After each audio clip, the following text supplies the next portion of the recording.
Coucou, coucou, bienvenue sur le live. On poursuit la lecture du roman de Jules Verne, Claudius Bombarnac. On en est au chapitre 16. Donc un rapide résumé de ce qui s'est passé dans les premiers chapitres. On a notre ami Claudius Bombarnac qui est un reporter français qui est en voyage vers la Chine pour faire des reportages pour le journal pour lequel il travaille, journal qui s'appelle Le XXe siècle. Et donc il voyage vers la Chine, il est parti de Géorgie, il a traversé le Turkestan, des pays comme ça, en train, en bateau, de nouveau en train. Et là il arrive à la frontière chinoise. Donc pendant son voyage, il a fait la connaissance de plusieurs passagers, dont un Américain qui vend des fausses dents, une Anglaise qui vend des faux cheveux, et tous les deux ont l'air de bien s'apprécier. On a un passager clandestin qui voyageait dans une caisse. Il va à Pékin rencontrer sa fiancée, retrouver sa fiancée. Voilà, et donc il voyage clandestinement parce que c'est moins cher. Et on en était là, donc ils arrivent à la frontière chinoise. Notre passager clandestin a peur de franchir la douane. Alors, on y va. Donc c'est le chapitre 16. La Kashgarie, c'est le Turkestan oriental, qui se métamorphose graduellement en Turkestan russe.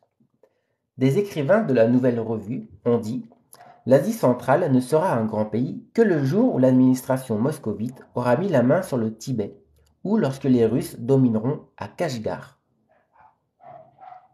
Bonsoir, Emne Karim. Eh bien, c'est chose à demi faite. La percée du Pamir a permis de relier le railway russe avec le chemin de fer qui dessert le céleste empire d'une frontière à l'autre.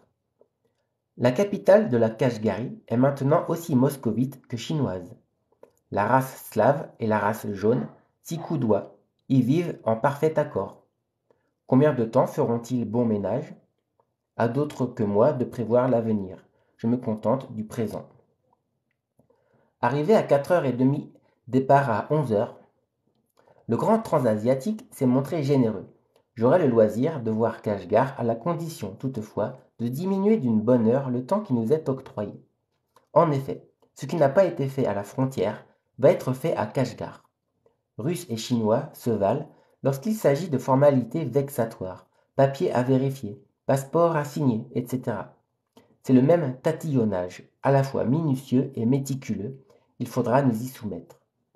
Ne pas oublier qu'elle est terrible et menaçante, la formule que le fonctionnaire du Céleste Empire appose au bas de ses actes. Tremblez et obéissez. Donc, je suis disposé à obéir, et je reviendrai comparaître devant les autorités de la frontière. Je me rappelle d'ailleurs les craintes manifestées par Kinko, et c'est à son sujet qu'il y aura lieu de trembler si la visite des voyageurs s'étend jusqu'à celle des colis et des bagages. Kinko, c'est le voyageur clandestin qui redoute le passage à la frontière. Bonsoir, Stervenson Antoine.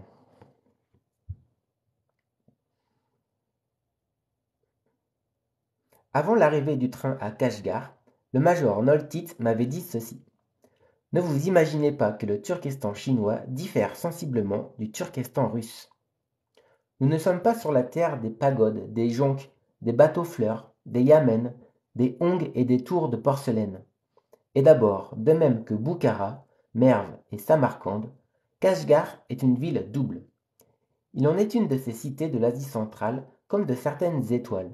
Seulement, elles ne gravitent pas l'une autour de l'autre. L'observation du major est très juste. Ce n'est plus le temps où les émirs régnaient sur la Kashgarie, où la monarchie de Mohamed Yacoub s'imposait à toute la province turkestane, où les célestes qui voulaient y séjourner étaient contraints d'abjurer la religion de Bouddha et de Confucius et de se convertir au mahométisme, s'ils voulaient que leur vie fût respectée. Salut Baptiste. Salut docteur Sylvestre. Que voulez-vous? En cette fin de siècle, nous arrivons toujours trop tard, et ces merveilles du cosmorama oriental, ces mœurs si curieuses, ces chefs-d'œuvre de l'art asiatique, ne sont plus qu'à l'état de souvenirs ou de ruines. Les chemins de fer finiront par plier les pays qu'ils traversent à un niveau commun, à une ressemblance commune. Ce sera l'égalité et peut-être la fraternité. Jules Verne avait prévu la mondialisation. À vrai dire, d'ailleurs, Kashgar n'est plus la capitale de la Kashgarie. C'est une station du Grand Transasiatique. C'est le point de raccordement entre les railways russes et les railways chinois. Et le ruban de fer, qui compte près de 3000 km depuis la Caspienne jusqu'à cette cité, s'en détache pour se prolonger pendant près de 4000 encore jusqu'à la capitale du Céleste Empire. Salut Manal Ménal. Tu fais exprès, Baptiste, de faire des fautes. Moi, ça va aussi. Je reviens à présent à la double ville. La nouvelle, c'est Yanggishar. L'ancienne, située à 3000 et demi, c'est Kashgar. J'ai eu l'occasion de les visiter toutes les deux, et je vais dire ce que sont l'une et l'autre. Première observation. L'ancienne et la nouvelle sont entourées d'une vilaine muraille de terre qui ne prévient point en leur faveur. Seconde observation. C'est en vain qu'on y chercherait un monument quelconque, puisque les matériaux de construction sont identiques pour les maisons comme pour les palais. Rien que de la terre, et pas même de la terre cuite. Ce n'est point avec cette espèce de boue séchée au soleil que s'obtiennent des lignes régulières, des profils purs, des sculptures finement fouillées. Il faut à l'art de l'architecture la pierre ou le marbre, et c'est précisément ce qui manque au Turkestan chinois. Une petite voiture, rapidement menée, nous a conduits, le major et moi, à Kashgar, dont la circonférence mesure 3000. Le Kizilsu, c'est-à-dire la rivière rouge, qui est plutôt jaune, comme il convient à une rivière chinoise, l'enlace de ses deux bras réunis par deux ponts. Si l'on veut rencontrer quelques ruines plus intéressantes, il est nécessaire de se rendre à courte distance, en dehors de l'enceinte, là où s'exhibent des restes de fortifications, remontant à 500 ans ou à 2000 selon l'imagination des archéologues. Ce qui est autrement certain, c'est que Kashgar a subi le redoutable assaut de Tamerlan. Et convenons-en, sans les exploits de ce terrible boiteux, l'histoire de l'Asie centrale serait singulièrement monotone. Il est vrai, depuis cette époque, de farouches sultans lui ont succédé, entre autres ce Wali Khan Tula, qui, en 1857, fit égorger Chlagintwet, l'un des plus savants et des plus audacieux explorateurs du continent asiatique. Deux plaques de bronze, présentes des sociétés de géographie de Paris et de Saint-Pétersbourg, ornent son monument commémoratif. Kashgar est un important centre de trafic, dont le mouvement appartient presque en entier aux Russes. Les soies de coton, le feutre, les tapis de laine, les draps, tels sont les principaux articles amenés sur les marchés de la province, et ils s'exportent même au-delà de la frontière entre Tachkent et Koulja, vers le nord du Turkestan oriental. C'est ici, d'après ce que me dit le major, que Sir Francis Trevelyan aurait plus spécialement sujet de manifester sa mauvaise humeur. En effet, une ambassade anglaise, dirigée par Chapman et Gordon, de 1873 à 1874, fut envoyée de Cachemire à Kashgar par Khotan et Yarkand. À cette époque, les Anglais pouvaient espérer que les relations commerciales s'établiraient à leur profit. Mais au lieu de se rattacher au railway hindou, les chemins de fer russes se sont rattachés aux chemins de fer chinois, et le résultat de ce raccordement a été l'obligation pour l'influence anglaise de céder le pas à l'influence moscovite. On a un peu d'histoire des chemins de fer. La population de Kashgar est turcomène, mélangée en grande proportion de ces célestes qui remplissent volontiers les fonctions de domestiques, d'artisans ou de colporteurs. Moins heureux que Chapman et Gordon, le major Noltid et moi n'avons pu voir la capitale kashgarienne, alors que les armées de l'émir emplissaient ses rues tumultueuses. Plus de ces fantassins djiguites qui étaient montés, ni de ces sarbazes qui ne l'étaient pas. Disparus ces magnifiques corps des tefourchis, armés et disciplinés à la chinoise. Ces lanciers superbes, ces archers kalmouks, bandant des arcs hauts de 5 pieds. Ces tigres avec leurs boucliers peinturlurés et leurs fusils à mèche destinés au rôle de tirailleurs. Tous disparus, les pittoresques guerriers de l'armée kashgarienne et l'émir avec eux. Merci Baptiste pour le GG. GG Good Game. Bien joué, merci Baptiste. Bonjour Alina.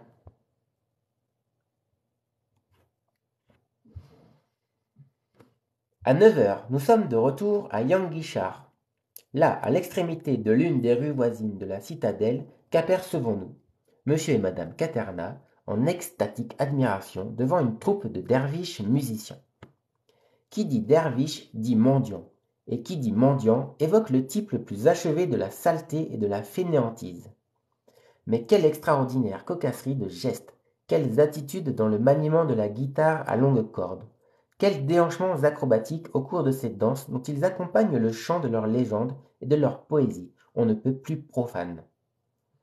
L'instinct du vieil acteur s'est révélé chez notre trial. Il ne peut tenir en place, c'est plus fort que lui. Bonsoir Aïssa Toundoy. Aussi, ses gestes, ses attitudes, ses déhanchements, il les imite avec l'entrain d'un ancien gabier, doublé d'un grand premier comique. Et je vois le moment où il va figurer en ce quadrille de derviches chahuteurs. Là, on parle du voyageur français qui est comédien. Eh, monsieur Claudius, me dit-il, ce n'est pas difficile de reproduire les exercices de ces braves gens. Faites-moi une opérette turkestane. Donnez-moi un rôle de derviche, et vous verrez si je n'entre pas dans la peau du bonhomme. Je n'en doute pas, mon cher Katerna, ai-je répondu. Mais avant d'entrer dans cette peau, entrez dans le restaurant de la gare et venez dire adieu à la cuisine turcomène, car nous serons bientôt réduits à la cuisine chinoise. Bonsoir, Souraya Asmarani. L'offre est acceptée, d'autant plus volontiers que la réputation des cuisiniers kashgariens est universellement justifiée, nous fait observer le major. En effet, monsieur et madame Katerna, le major, le jeune Panchao et moi, nous sommes émerveillés et enchantés de la quantité de plats qui nous sont servis, et aussi de leur qualité. Les mets sucrés alternent capricieusement avec les rôtis et les grillades. Puis, ce que le trial et la Dugazon ne devront jamais oublier, pas plus du reste que les fameuses pêches de Codgend, ce sont certains plats dont l'ambassade anglaise a voulu conserver le souvenir, puisqu'elle en a consigné la composition dans le récit de son voyage. Pieds de cochon saupoudrés de sucre et roussis à la graisse avec un soupçon de marinade, rognons frits avec une sauce au sucre et entremêlés de beignets. Monsieur Katerna redemande 2 fois des premiers et 3 fois des seconds. Je prends mes précautions, nous dit-il. Qui sait ce que l'office du dining car nous offrira sur les railways de Chine? Défions-nous des ailerons de requin, qui risquent d'être quelque peu coriaces, et des nids d'hirondelles, qui ne seront sans doute pas d'une entière fraîcheur. Il est 10 heures, lorsqu'un coup de gong annonce que les formalités de police vont commencer. Nous quittons la table après avoir bu un dernier verre de vin de Shao Ying, et quelques instants ensuite, nous étions réunis dans la salle des voyageurs. Tous mes numéros sont présents. Les numéros, ce sont les voyageurs. Notre reporter leur a donné à chacun un numéro. Tous mes numéros sont présents, à l'exception, bien entendu, de Kinko, qui aurait fait honneur à notre déjeuner s'il lui était été possible d'y prendre part. Kinko, c'est le voyageur clandestin qui se cache. Là se trouve le docteur Choking, son cornaro sous le bras. Fulk et Frinel et Miss Horatia Bluette, mêlant leurs dents et leurs cheveux, au figuré s'entend, Sir Francis Trevelyan, immobile et muet, intraitable et gourmet, tétant son cigare sur le seuil, le seigneur Faruskiar accompagné de Gangir, des voyageurs russes, turcomènes et chinois, en tout de 60 à 80 personnes. Donc là, ils vont passer la douane pour entrer en Chine. Tu soliloques, oui. Je parle tout seul. Monsieur Burger. Chacun devra se présenter à son tour devant une table, occupée par 2 célestes en costume, un fonctionnaire parlant couramment le russe, un interprète pour les langues allemandes, françaises et anglaises. Le céleste est un homme d'une 50aine d'années, crâne dénudé, moustache épaisse, longue natte sur le dos, bésicle, bésicle, bésicle ou bésicle, je ne sais même pas comment ça se prononce, et je ne sais même pas ce que c'est. Google, bésicle, ce sont des lunettes. Bésicle. Faites-nous des séances en grammaire. Il y en a dans mes TikTok.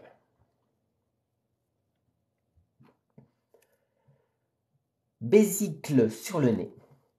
Drapé d'une robe à ramages, obèse comme il convient aux gens distingués de son pays, il n'a point la physionomie engageante.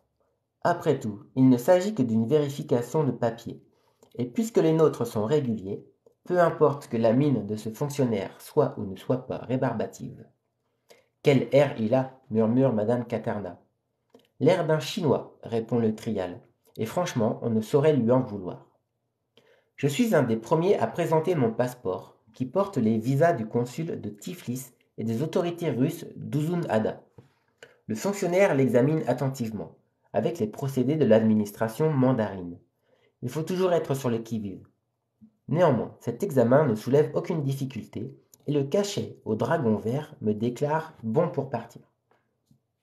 Claudius Bombarnac peut aller en Chine, il a un passeport valide. Bonsoir Amar. Bonjour user. Même résultat en ce qui concerne le trial et la dugasse. Ça, ce sont des noms qu'on donne aux comédiens.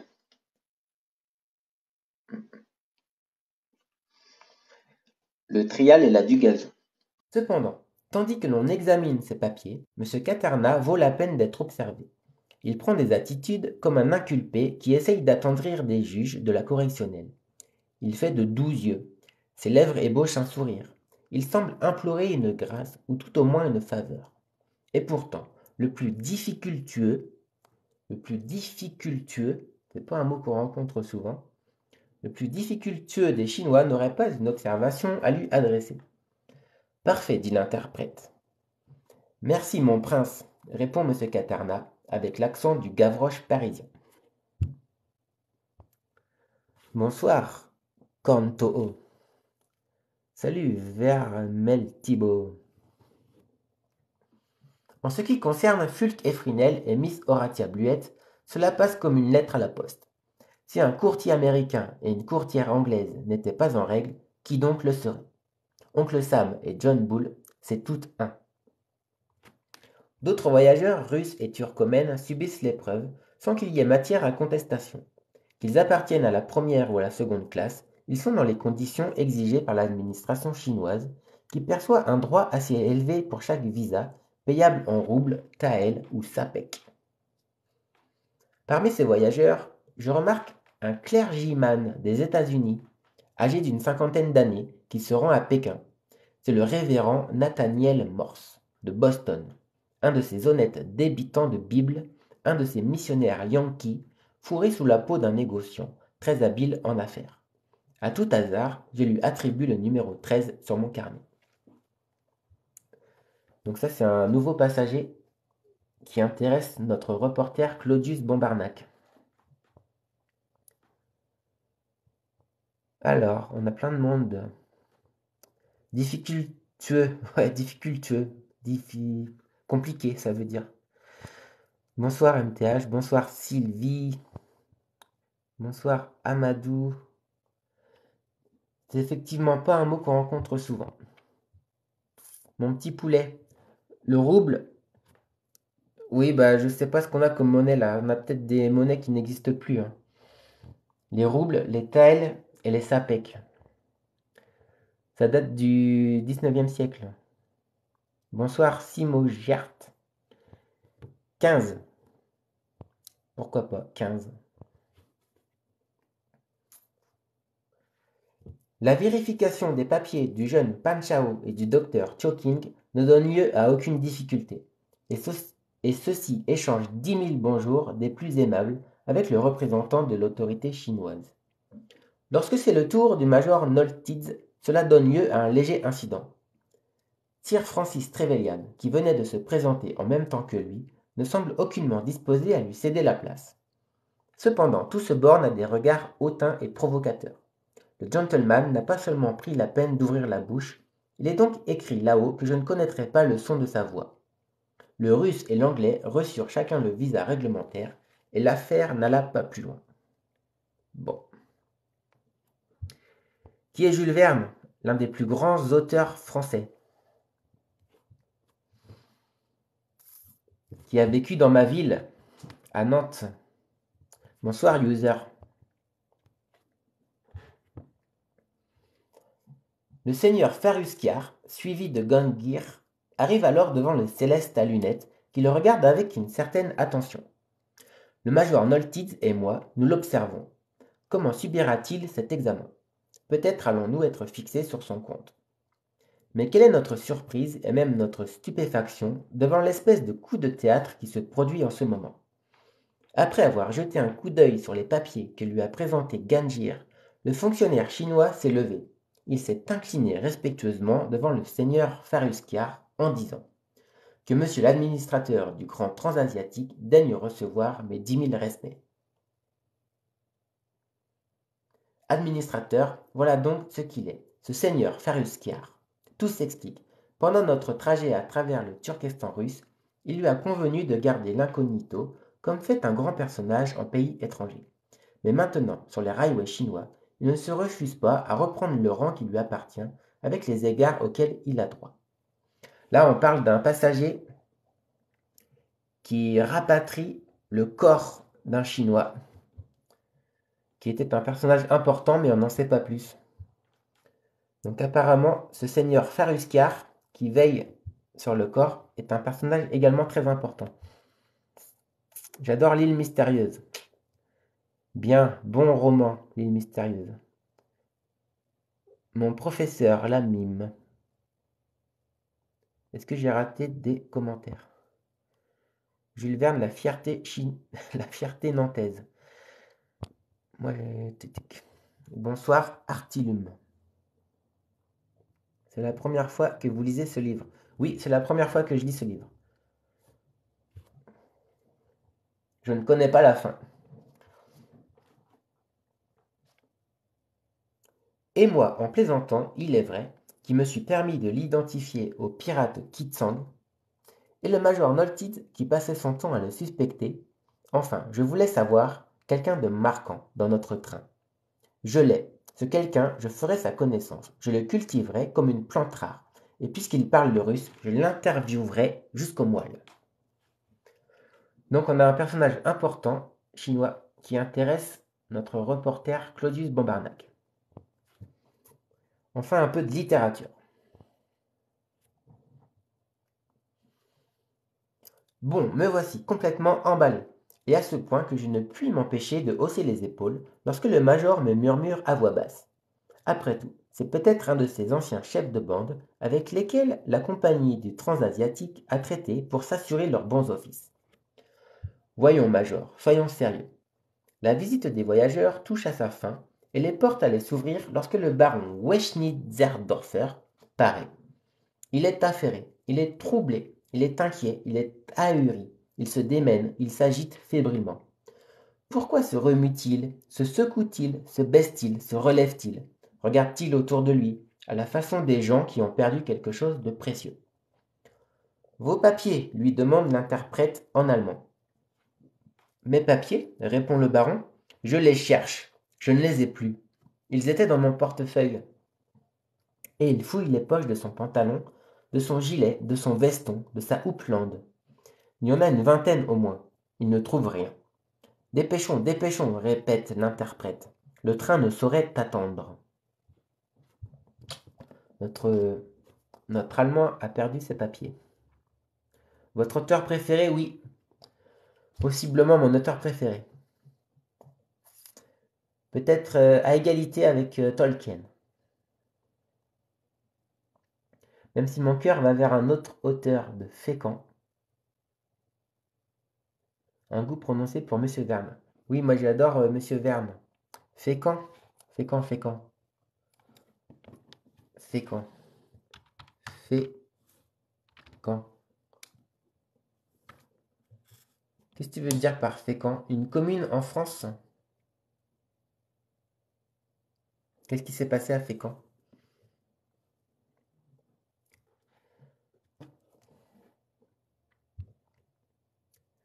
Je m'oppose à ce qu'ils partent sans moi, s'écrie le baron. Ces papiers, comment se seraient-ils égarés? J'aurais laissé tomber mon portefeuille, on me le rapportera. En ce moment, un gong ébranle les échos à l'intérieur de la gare. Le départ va s'effectuer avant 5 minutes, et l'infortuné teuton de s'écrier. Attendez, attendez, Donner Wetter. On peut bien patienter quelques minutes, par égard pour un homme qui fait le tour du monde en 39 jours. Oui, ce monsieur-là, c'est un Allemand qui veut faire le tour du monde en 39 jours. Lieu de naissance d'un auteur, oui, mais je ne sais pas lequel. Je ne connais pas toutes les villes de naissance de tous les auteurs. Je cherche. Je cherche. Qui est né à Fécamp? Personnalité née à Fécamp. Il y en a plein. Euh, je ne sais pas. Je suis enseignant de français niveau fondamental au Mali. J'aimerais bien avoir vos conseils. Salut le Mali. Bah, si tu veux des conseils, j'en donne plein dans chaque TikTok. Guy. Guy, Guy, Guy.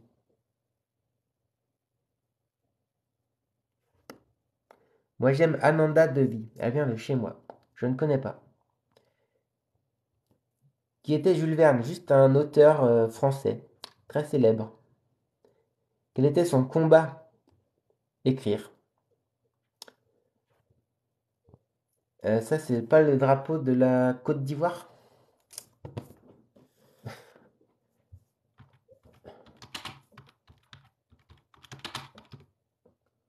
Côte d'Ivoire. Si, c'est le drapeau de la Côte d'Ivoire. Salut, Bay. Bay. Maupassant est né à Fécamp.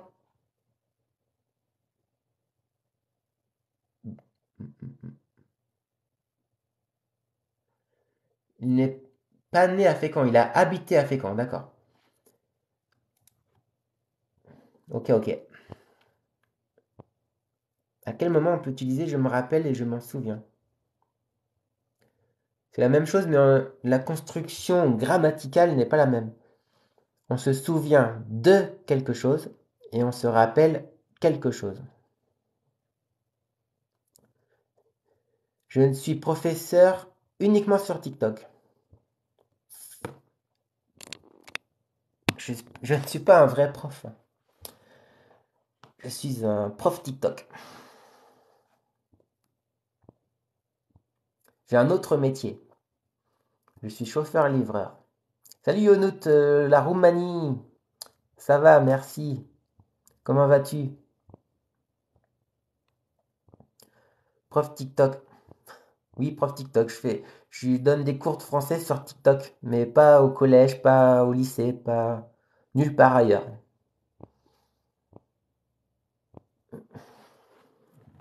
Continuons. Donc on a notre Allemand qui a perdu ses papiers. Le grand transasiatique n'attend pas, répond le fonctionnaire interprète. Sans nous en préoccuper davantage, le major Noltitz et moi, nous gagnons le quai, tandis que le baron continue de se débattre en présence de l'impassible autorité chinoise. J'examine le train et je vois que sa composition a été modifiée en raison de ce que les voyageurs seront moins nombreux entre Kashgar et Pékin. Au lieu de 12 voitures, il n'en compte plus que 10, placées dans l'ordre suivant: locomotive et tender, fourgon de tête, 2 wagons de première classe, wagon restaurant, 2 wagons de seconde classe, wagon du défunt mandarin, fourgon de queue. Les locomotives russes qui nous ont remorqués depuis Uzunada vont être remplacées par des locomotives chinoises, chauffées non plus au naphte, mais avec cette houille dont il existe des gisements considérables en Turkestan et des dépôts aux principales stations de la ligne. Mon premier soin est de me diriger vers le fourgon de tête, précisément des employés de la douane, sont en train de le visiter et je tremble pour Kinko. La douane va fouiller les bagages où est caché notre voyageur clandestin. Aïe aïe aïe. Je suis vos promenades à vélo, comme d'habitude. Pour ceux qui ne le savent pas, j'ai une chaîne YouTube et une autre chaîne TikTok où je fais du vélo. La Côte d'Ivoire. Bon. Professeur, je suis Joël Malobo Lacravate depuis la République du Congo. Faites aussi des cours sur les accords. J'en ai fait. J'en ai déjà fait. Mais coucou le Congo. Il est certain d'ailleurs que la fraude n'a pas été découverte, car la nouvelle eût fait grand bruit. Pourvu que la caisse ait été respectée. L'a-t-on placée à un autre endroit? N'a-t-on point mis sur le devant, derrière et le dessus, dessous? Donc c'est la caisse où se cache Kinko, le voyageur clandestin. Kinko n'en pourrait plus sortir, et ce serait une complication. En ce moment, les agents chinois quittent le fourgon dont ils referment la porte, et je n'ai pu jeter un coup d'œil à l'intérieur. L'essentiel est que Kinko n'ait point été saisi en flagrant délit. Dès que cela sera possible, je m'introduirai dans le fourgon, et comme on dit chez les banquiers, je vérifierai l'état de la caisse. Avant de regagner notre wagon, le major Noltids me prie de le suivre à l'arrière du train.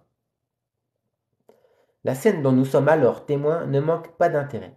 C'est la livraison et la dépouille du mandarin Yen Lu, qui est faite par les gardes persans à une escouade de ces soldats de l'étendard vert, lesquels forment le corps de gendarmerie chinoise. Donc ça, c'est le corps du défunt chinois qui arrive à destination. Le défunt va passer sous la surveillance d'une vingtaine de célestes qui doivent occuper le wagon de deuxième classe précédant le fourgon funéraire. Ils sont armés de revolvers et de fusils et commandés par un officier.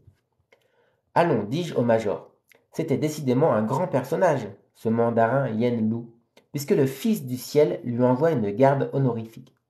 Ou défensive, répond le major. Le seigneur Faruscar et Ganjir ont assisté à cette opération, et cela n'a rien de surprenant. L'administrateur n'a-t-il pas le devoir de veiller sur l'illustre défunt confié aux soins des agents du Grand Transasiatique? Les derniers coups de gong retentissent. Chacun se hâte de regagner son wagon. Et le baron, qu'est-il devenu? Enfin, le voici qui arrive sur le quai en coup de vent. Ses papiers, il les a retrouvés au fond de sa 19e poche. Il a obtenu le visa nécessaire, mais il était temps. Les voyageurs pour Pékin, en voiture, crie Popov d'une voix sonore. Le train s'ébranle, il part. Il est parti. Bien, fin du chapitre. On part en Chine, messieurs, dames. Accorde des verbes dans des phrases. C'est vague comme question. C'est très vague. Monsieur Guillaume, de quoi parle le livre? D'un reporter chinois qui part en Chine et il se passe plein de choses pendant le voyage. On fait la connaissance de plein de personnes. Chapitre suivant, le chapitre 17. Je pense que ce sera le dernier chapitre pour ce soir. Nous sommes lancés sur les rails d'un chemin de fer chinois à voie unique, traîné par une locomotive céleste, conduit par des mécaniciens de race jaune. Espérons que nous ne serons pas télescopés en route, puisque le train compte parmi les voyageurs l'un des principaux fonctionnaires de la compagnie, en la présence du seigneur Faruscar. Après tout, s'il survenait quelque accident, cela romprait la monotonie du voyage et me fournirait des épisodes. Je suis forcé de le reconnaître, mes personnages n'ont pas donné jusqu'ici ce que j'en attendais. La pièce ne se corse pas, l'action languit. Il faudrait un coup de théâtre qui mit tout ce monde en scène, ce que M. Caterna appellerait un beau quatrième acte. Oui, parce que notre reporter Claudius Bombarnac aimerait qu'il se passe un incident pour écrire ses chroniques. Bientôt 400K abonnés. Ouais.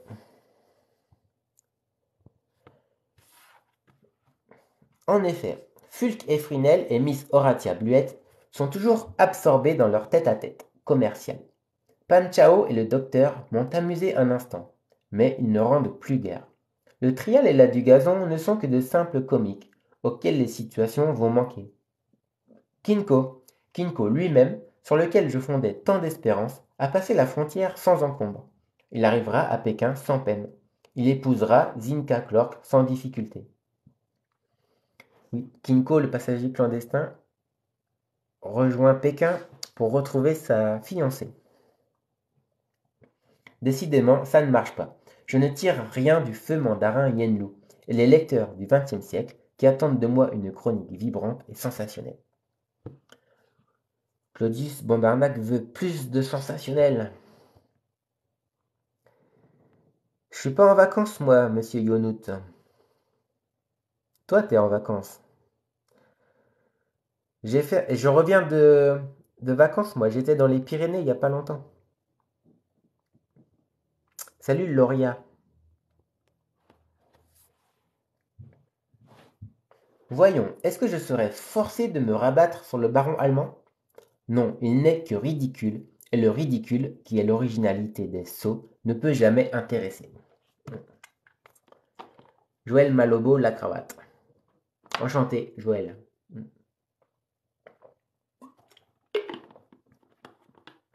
J'en reviens à mon idée. Il me faudrait un héros. Et jusqu'à présent, ces pas ne se font point entendre dans la coulisse.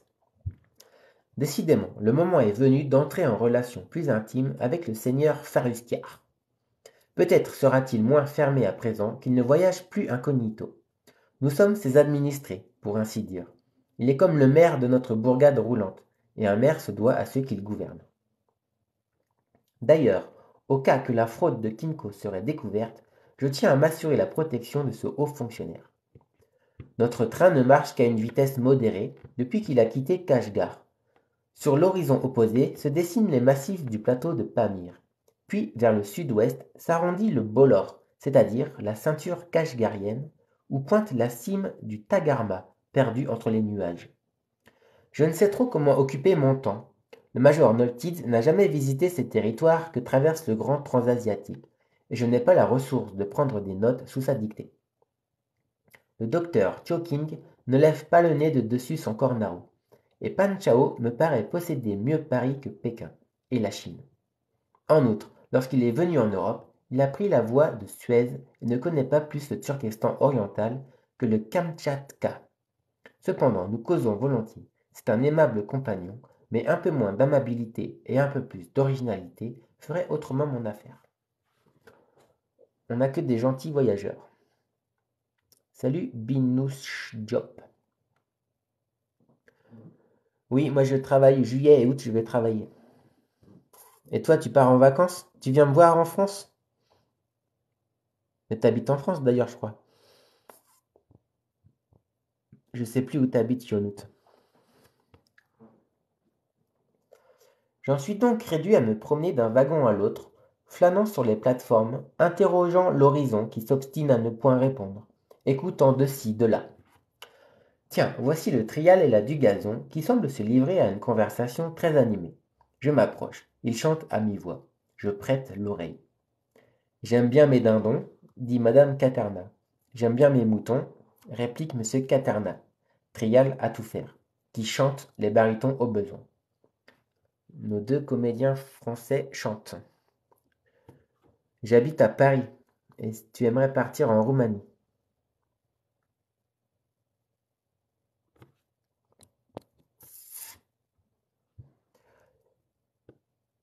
C'est l'éternel duo de Pipo et de Bettina la Rougeaude qu'ils répètent pour leur future représentation à Shanghai. Heureux Shanghaïens, ils ne connaissent pas encore la mascotte. Ici, Fulk et Frinel et Miss Horatia Bluette causent avec un certain entrain, et je surprends ce bout de dialogue. Je crains, dit la courtière, que les cheveux soient en hausse à Pékin. Et moi, répond le courtier, que les dents soient en baisse. Ah, s'il éclatait une bonne guerre, où les Russes casseraient la mâchoire aux Célestes. Voyez-vous cela, se battre pour fournir à la maison Strong Bulbul Co. de New York l'occasion d'écouler ses produits. En vérité, je ne sais qu'imaginer. Nous avons encore 6 jours de voyage Au diable le grand transasiatique et son monotone parcours. Le Great Trunk de New York à San Francisco est plus mouvementé. Au moins, les peaux rouges attaquent quelquefois les trains, et la perspective d'être scalpé en route ne peut qu'ajouter au charme du voyage. Et qu'est-ce que j'entends réciter, ou plutôt psalmodier, au fond de notre compartiment? Il n'y a point d'homme, en quelque passe qu'il soit, qui ne puisse s'empêcher de trop manger, et qui ne doive se garantir des maux que cause la réplétion. Ceux qui sont chargés de la direction des affaires publiques y sont même plus obligés que les autres. C'est le docteur Choking, lisant à haute voix un passage de Cornaro, afin de mieux se graver ses principes dans la tête. Et, après tout, il n'est pas à dédaigner ce principe que le noble Vénitien émet à l'adresse des hommes politiques. Si je l'envoyais par télégramme au Conseil des ministres, peut-être blanquetterait-il avec plus de discrétion. Merci Essong Jules pour l'abonnement. User, tu es algérienne. Tu adores la langue française. Je vous suis et j'aime tout ce que vous faites. Merci. T'as eu ton brevet au collège, mais bravo. Ça, c'est parce que tu regardes mes TikTok.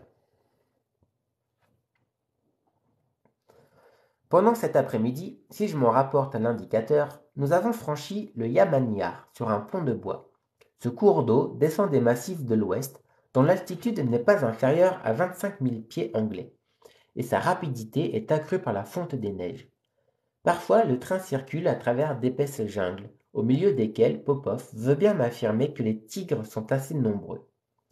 Nombreux, je veux le croire, mais je n'en ai pas vu un seul. Et pourtant, à défaut de peau rouge, des peaux tigrées pourraient nous procurer quelques distractions.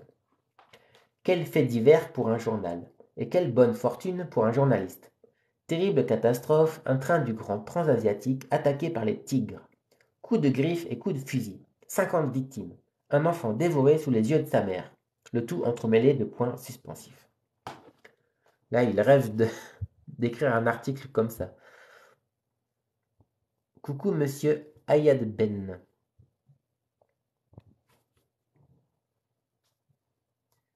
Eh bien non, les félins turcomènes ne m'ont même pas donné cette satisfaction. Aussi je les traite, et j'ai le droit de les traiter d'inoffensifs matous. Les deux principales stations ont été Yangui-Issar, où le train s'est arrêté 10 minutes, et Kizil, où il a stationné un quart d'heure. Là fonctionnent quelques hauts fourneaux, le sol étant ferrugineux, comme l'indique ce mot Kizil, c'est-à-dire rouge. Le pays est fertile, remarquablement cultivé en blé, maïs, riz, orge et lin sur sa partie orientale. Partout de robustes massifs d'arbres, saules, mûriers, peupliers. À perte de vue, des champs ensemencés avec art, irrigués par de nombreux canaux, des prairies verdoyantes où sont parqués des troupeaux de moutons, une contrée qui serait moitié Normandie, moitié Provence, n'étaient les montagnes du Pamir à l'horizon. Seulement, cette portion de la Cache-Gary a été d'une façon terrible ravagée par la guerre, à l'époque où elle combattait pour conquérir son indépendance. Ces territoires furent ensanglantés à flot, et le long du railway, le sol est gonflé par les tumuli sous lesquels sont ensevelies ces victimes de leur patriotisme. Mais enfin, je ne suis pas venu dans l'Asie centrale pour voyager en terre française. Du nouveau, que diable, du nouveau, de l'imprévu, de l'intensif.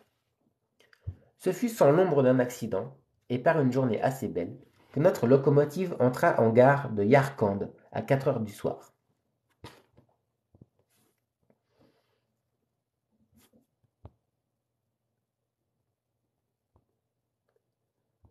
Ah, t'as pas eu ton... J'ai pas encore eu mon brevet, mais je l'ai passé.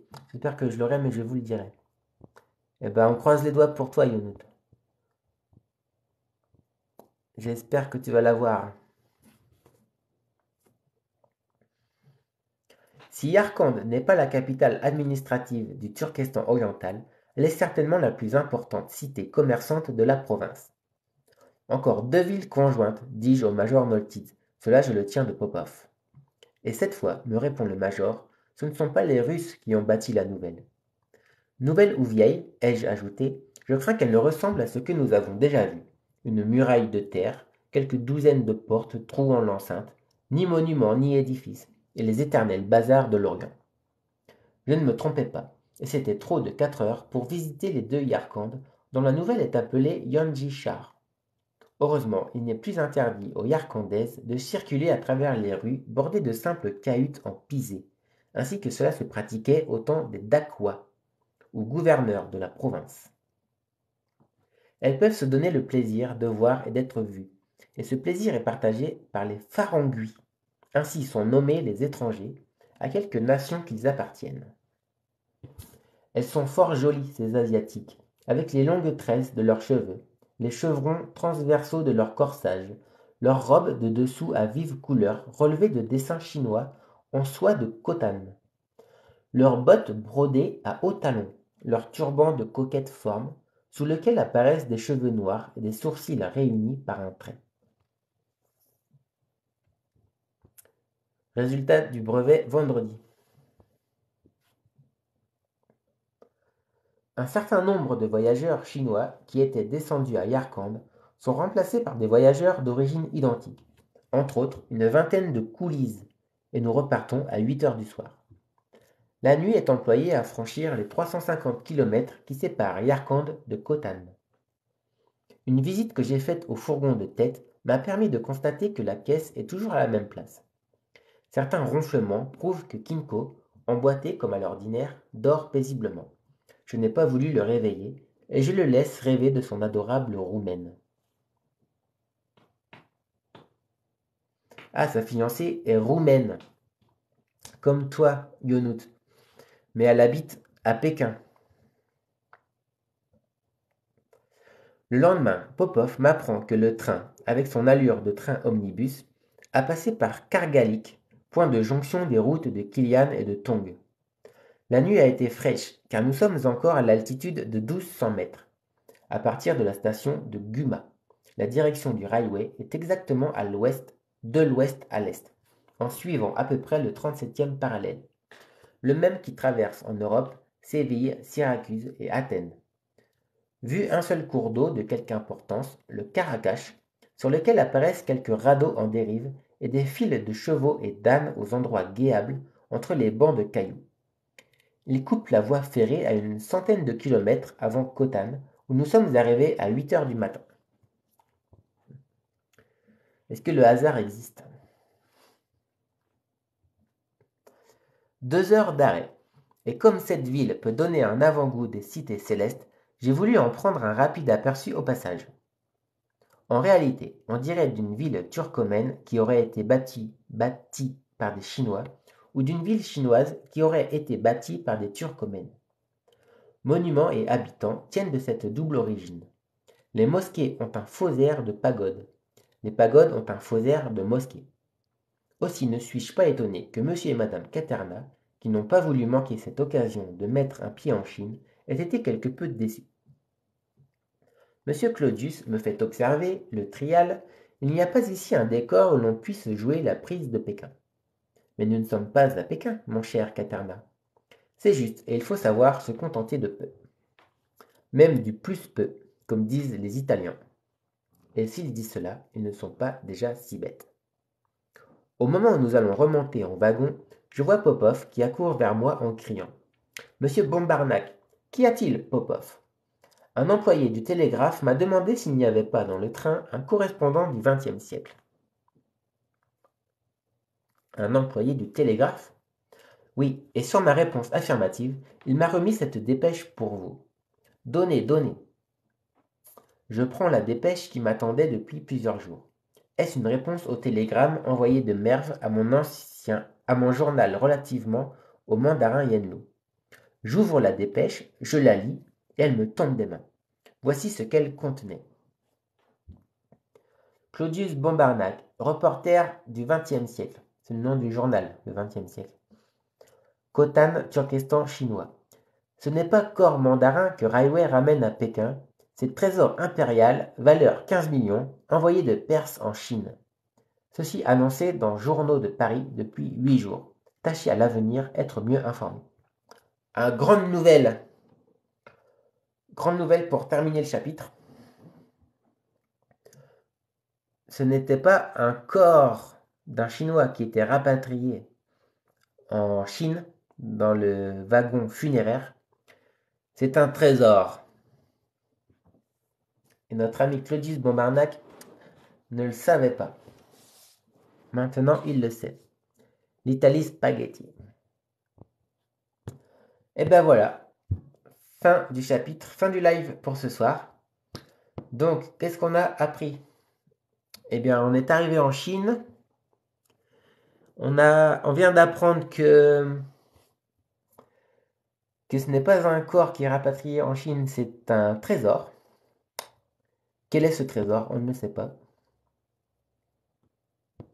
Et voilà pourquoi c'était tant surveillé, le wagon funéraire, avec des gardes. On en saura plus la prochaine fois. Voilà, c'était la fin de ce live pour ce soir. Je vous remercie d'avoir été présent. Je vous remercie de votre écoute.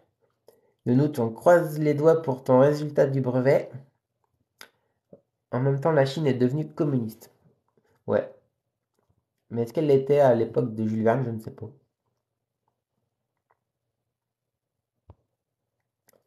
Voilà, messieurs, dames, merci. Je vous souhaite une bonne soirée. Je vous dis à bientôt. Je vous fais des bisous. Et je coupe le live. Ciao! Désolé pour ceux qui viennent de se connecter. Au revoir.